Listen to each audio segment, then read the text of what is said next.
Hello, my dear fellow Toastmasters. Welcome to your first of a kind on-demand TLI.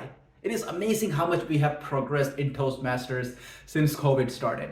We adapted and we had live TLI sessions over Zoom, and now we have this on-demand session. Like, you know what? To be honest, I don't even want to think about what you're doing right now. I really hope that you're not in the bathroom, like really. But anyway, jokes aside, welcome. My name is Prasad, and I've been a member of Toastmasters since 2016, and I've taken up many different roles since then. And I think I've been VP membership, been the president, I've served as an area director, division director. Currently, I'm serving the district in the capacity of logistics manager, and lots of experiences. I love Toastmasters. My home club is Pigmasters, which is a corporate club in Chandler. It is fun. You should definitely come and visit it. You may not be a member if you're not part of the corporation, but at least you can come visit, I'm pretty sure. But anyway, today we're going to talk a little bit about the role of treasurer. Treasurer is a great role. I feel it's a great introductory role into the Toastmasters leadership. You may fall into one of these four categories who are actually watching the video today. You may be either a veteran Toastmaster, which means you may have taken up the role of Toastmasters and all the different officer roles like a million times, and you're here to watch hopefully something new, learn something new about the role of treasurer. And I hope that you may find something new. We'll see. You may fall into the second category, means you may have been an officer before, but this is the first time being a treasurer. Welcome. Or you may be part of the third category, where this is your very first officer role and you don't even know what you're doing. You're like, how did I end up here? Like, did I volunteer to sign up for this, or did I get voluntold? Well, regardless of how you ended up here, welcome. My first officer role was something similar. I was VP membership and I didn't even know what I was doing, and I didn't even know if I signed up for it, but I became a VP membership somehow. But anyway, or you may be the fourth kind of person who is here, where you're not an officer, you're a new club member, but you're so excited about money, which I believe everybody is, but you're so excited about money and treasury and the role that you're here to watch. So welcome as well. As a treasurer, your roles and responsibilities will fall into one of the four main categories. The first is that you would be either overseeing the club's bank account, or you'll be paying dues, which is actually a very big part of your responsibility. You, depending on which club you're part of, you may or may not be processing the new member applications, and we'll get to that as well. And you gotta pay bills, right? When there's money coming in, there's money going out as well. So we gotta be on top of all of that. So let's start with responsibility number one. Your first responsibility as a treasurer is to oversee your club's bank account. Why do we need a club bank account? Well, because we're dealing with money, right? We have to have, the money has to go somewhere, right? So we need a bank account. The good news is that most banks will let you open up a bank account as a nonprofit, because Toastmasters and all the clubs qualify as nonprofits. They will let you open up a bank account for free. For free as in like there's no fees or anything else, which is a great deal for being a nonprofit, for being a Toastmasters club. Now your club may already have a bank account, so you don't even need to open one. Or if you are a brand new club and you don't have a club bank account, please check with a club mentor. They will be able to help you, guide you through all of that process as well, on how to go about opening up a bank account and everything. And if you're an all online club, you may have a bank account, or you may choose to do things all online too, like see if you can leverage something like a PayPal, or I don't know what other ways are there, but you could see if you can manage something all online, and that could be a possibility as well. Just make sure you check with the area director on that. But once you know that you have a bank account, make sure, if you're a new treasurer, get on the account. All right, make sure to get on the account. Ask your outgoing treasurer to put you on the account, or your president, or however it works with your bank account and your club. Get on it, right? And make sure that you get previous year's expenses and everything from the outgoing treasurer as well.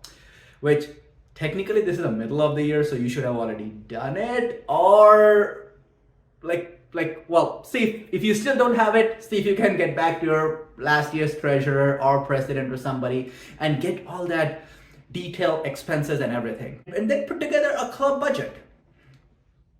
Again, this is something that should be done like in the beginning of the program year. So Toastmasters year runs from July through June.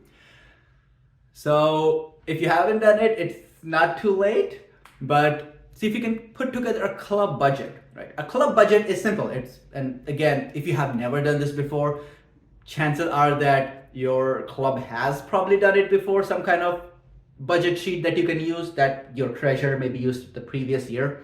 Or if you're again a brand new club or have never done it before, then there are many simple ways to create budget. But just think of it, budget is what all money you're making, your income that your club makes minus the expenses, right? And what are the ways, how are you going to save or spend that money, that income that your club generates?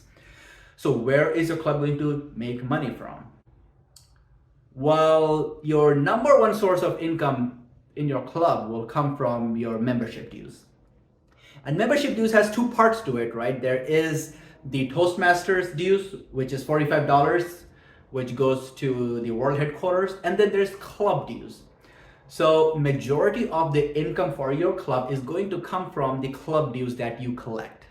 Unless, well, that's one. The other thing is if you are part of a corporate club, your company may have some funds allocated for use for your club, which you can definitely explore as well. I know world headquarters or Toastmasters or the district, they also sometimes give you awards, or could be some gift certificates, D3 bucks or whatever, right? You can get some gift certificates from there as well. You can also go for donations. There may be people who you may know, private parties who may be willing to donate money to your club as well. And that could be another source of income. There may be other varied income sources as well. Of course, we're talking about legal income streams here. Just kidding. So make sure to check with the area director if you have any question about, okay, how do I increase my club's income or something. But once you have that income coming in, at the beginning of the program year, you typically prepare a budget of how do you plan to spend it, right? And what are the typical ways clubs spend their money? Well, clubs spend the money on their website. It could be, if you have a newsletter going out, it could be supplies that you order from world headquarters, from the TI store. It could be awards that you give out to your club, like for example, those pins, certificates, ribbons. If you have like club social events, like open houses, you may have some like meals, food, or things like that as well. Meeting spaces, yes.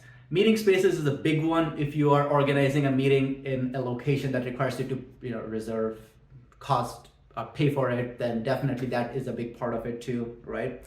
Discretionary, like when I was the president, we used to work with our treasurer to make sure that we always have some discretionary budget. That means that it's kind of interesting because a discretionary fund is where like the officers can spend it in any way that they deem necessary, which aligns with the bylaws of Toastmasters. So it's just kind of fun, it's like, oh, we have this $30, $40, we can do whatever we want. But make sure that it is presented to your club. Make sure present it to the officers first in your officer meeting, and then present it to all the club members as well, because at the end of the day, it is their money, right? So present it at the club meeting or whichever way your club does it, right? I know that different clubs do things differently, but make sure that there are other people aware of it. It is being voted upon, people agree to that, right? And all that stuff. Okay, so making sure that you have this budget planned out and you keep detailed track of how your money is being spent. And we'll get to that in a minute as well.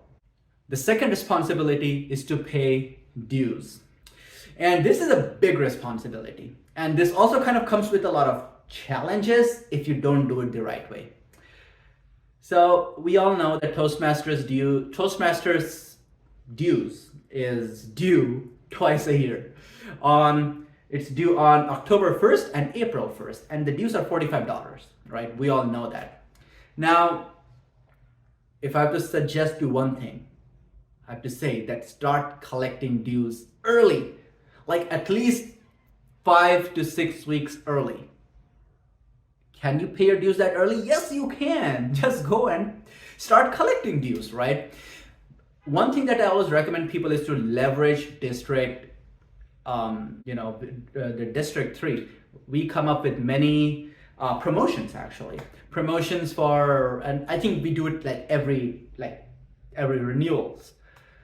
And it is like, like if by a certain date, if you have like 50% of the members renew their membership, 75% of their members renew their membership, 100%, you get certain awards, money, gift certificates, or whatever that promotion is.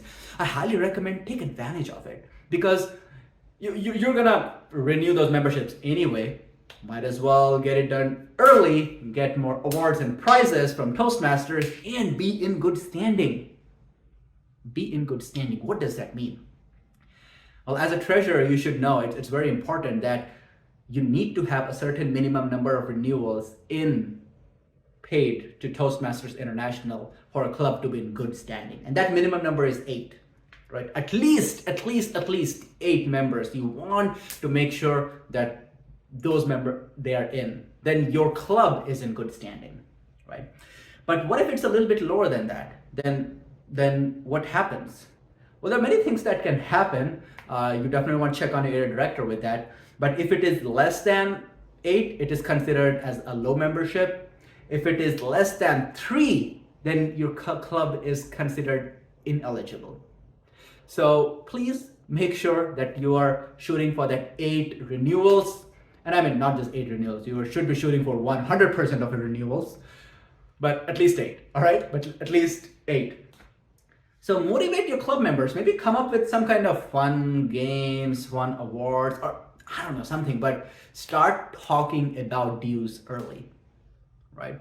You can collect dues by cash, you can collect by check, whichever works best for you, right? Feel free to use Zelle, Venmo, whatever, like Square. I see people swipe cards these days as well. Or creating online invoices where people can just go put their card number and pay online. So definitely explore all of that options, whichever option works best for a club, whichever option that you may be using, but collect those dues. Collect them early, collect them on time, and you will be amazed how easy it goes, all right? Because at that time, again, this is a time where you will also be working with other club officers, right? Because some club members may need more motivation to renew their membership. Some club members may not want to renew their membership, whatever it may be, right? So this is something that you should always be ready for. Definitely work with other club officers too, because it is a responsibility of all officers to make sure that the renewals members are renewing, but you are the one who's going to process those renewals, right? So how do you do it? Well, when you will be collecting dues from your club members, you'll be collecting dues for the Toastmasters dues, which is $45 plus whatever your club dues are, right? And you'll be charging both those club dues together to your members, and then you will be paying just the Toastmasters dues to world headquarters, right? So make sure to do that. And yeah, another important thing that I do want to mention here is that pay the dues promptly. Like if there is a member who pays you their dues, don't wait for like 2-3 weeks before you pay the money to world headquarters. Because there can be we have heard of things where the treasurer did not submit their renewals on time, and because of that, there was somebody who was trying to participate in a contest and they couldn't participate because they were not a member in good standing or things like that, right? So please do that. Just to make sure that there's no other club member is being affected because of your tardiness or delay or something, right? So best thing that I have seen that has worked for our club is to make sure that you pay the dues immediately, right? Every time it gets, just pay it, or maybe pay it every few days if you're getting a lot of memberships or people submitting their dues together. But that's an important thing, especially the one that I mentioned about club contests. For your club members to be eligible to participate in a club contest, or not club contest, but like area contest, division contest, district contest, they have to be in good standing. And for them, that good standing means that they have paid their dues. And their dues will only count when you as a treasurer pay their dues to the world headquarters. So please do that, all right? Do not wait. The contest season is coming up, right? Another responsibility of you as a club officer, as a treasurer, is to process new membership applications. And in some clubs, this new member application is processed by the VP of membership, and in some clubs it is processed by the treasurer. But even if the VP membership processes the application, you still have to go online and pay and make sure that the payment is done. For new members, of course, they do pay the Toastmasters dues, which is actually prorated. So $45, which is prorated by the how many ever months left for the next renewals. They also pay the one-time Toastmasters new member fee. They pay whatever your club dues is. They pay whatever your one-time club dues is, whatever it may be. Fill it out in the new member application and make sure that it gets in. And just make sure that when a new member joins your club, you also process their applications very quickly and pay the dues quickly as well. Because unless you pay their dues, they will not have access to pathways. And if you do not pay dues, then you are also not getting the DCP credits for your club, right? Because in the DCP credit, if you have seen, there are 2 goals for new members, right? You need to get 4 new members and 4 more new members. Those will only happen when you pay the dues. So pay the dues as soon as you can, right? That's a tip right there, actually. Do not, like whenever something that can earn you a DCP credit, you have accomplished it, make sure that it is in the system as soon as you can, right? And I know VP of Education is responsible for putting all these education awards in and everything, but you as a Toastmaster treasurer is responsible for putting those dues in, right? When new member dues and everything. So make sure that that is taken care of promptly so that your club can grow, so that Toastmasters can grow, and it is going to be a lot of fun. Okay? And the last responsibility that you have as a treasurer is to pay bills. This is, I think, is the fun part because finally you get to spend the money, right? So like I mentioned, you have already created a club budget, right? And that club budget has allocated certain amounts of funds, money for whatever things that you're using, right?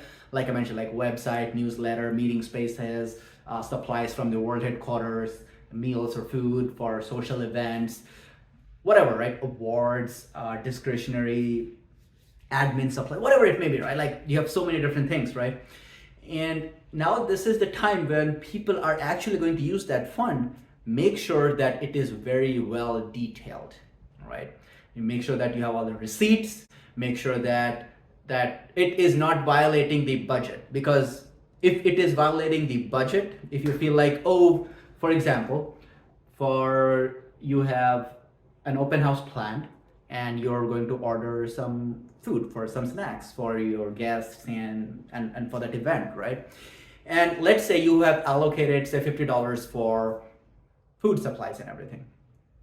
And you realize that, well, you know what, it's probably going over. Like, for example, instead of $40, $50, it's becoming like $60 because, inflation, whatever it may be, right?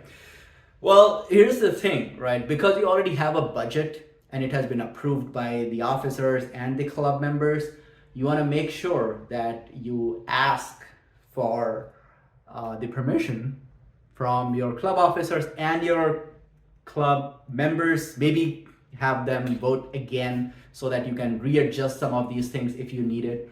Or again, if you have discretionary amount, which kind of makes it easy. This way, discretionary becomes helpful because if this 50 becomes 60, then the additional $10 can come from a discretionary amount if you have that, right?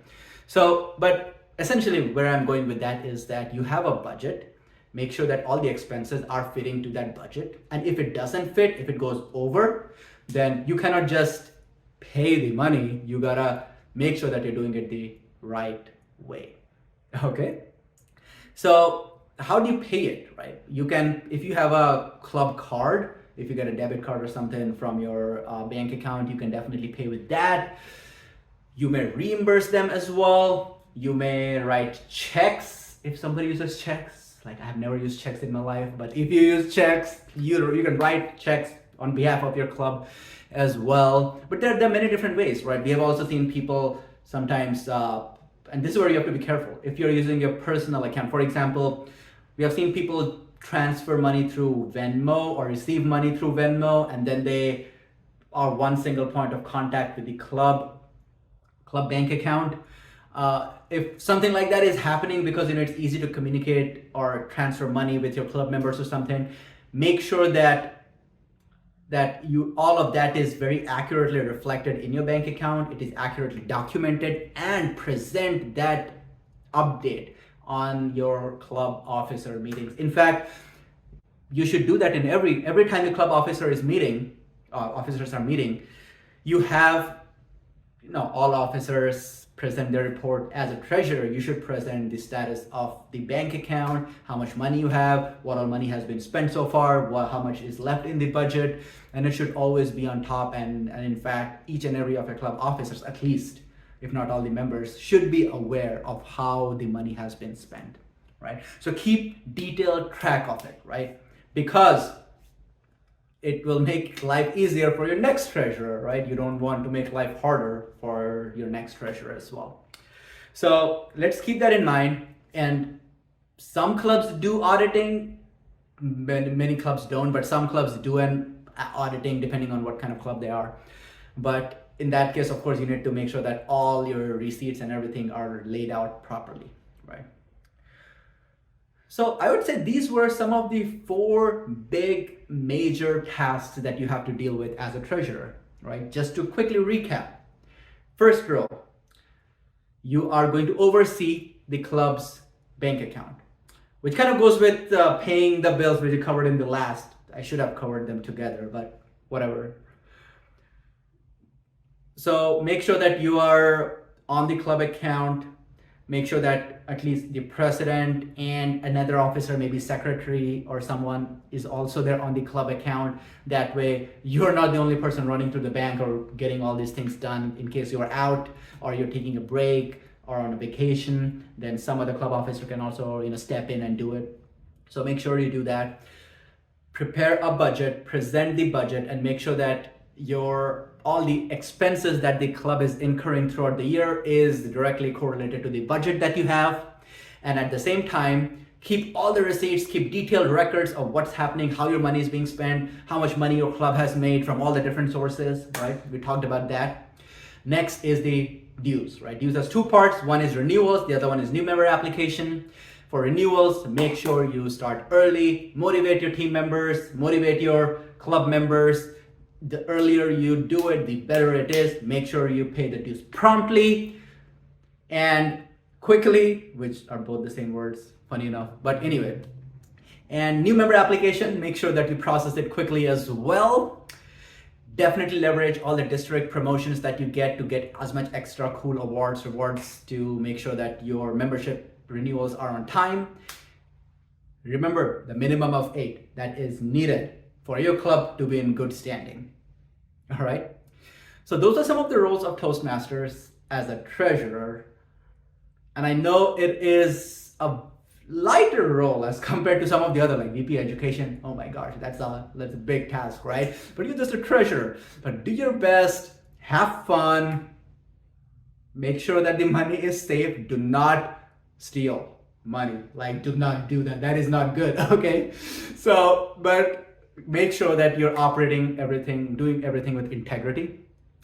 And it is going to be a great journey for the next 5-6 months that we still have left in Toastmasters, because I know the renewals are coming up and you will be very busy during those renewals. So I wish you all the best in your journey as treasurer. I hope you enjoy your session, like your time as a treasurer. I hope that you inspire other people to be the treasurer next year too, because you gotta find who is going to replace you. Or if you really like, you can continue doing treasurer, right? And finally, I'd love to hear feedback. So at the end of this video, please go ahead and fill out the feedback form link, which should be down below, up. I don't know. I really don't know where they're going to post, but it's going to be somewhere around. So please go and fill out the feedback. I'd love to hear what can be improved, what you took from it, anything that you think I missed, because I know some of you are veterans, so I would love to hear what I missed. And at the same time, maybe some fun things that you'd like to share with me. But anyway, thank you everybody for watching this, and I wish you all the best for the remainder of the Toastmasters year. Thank you.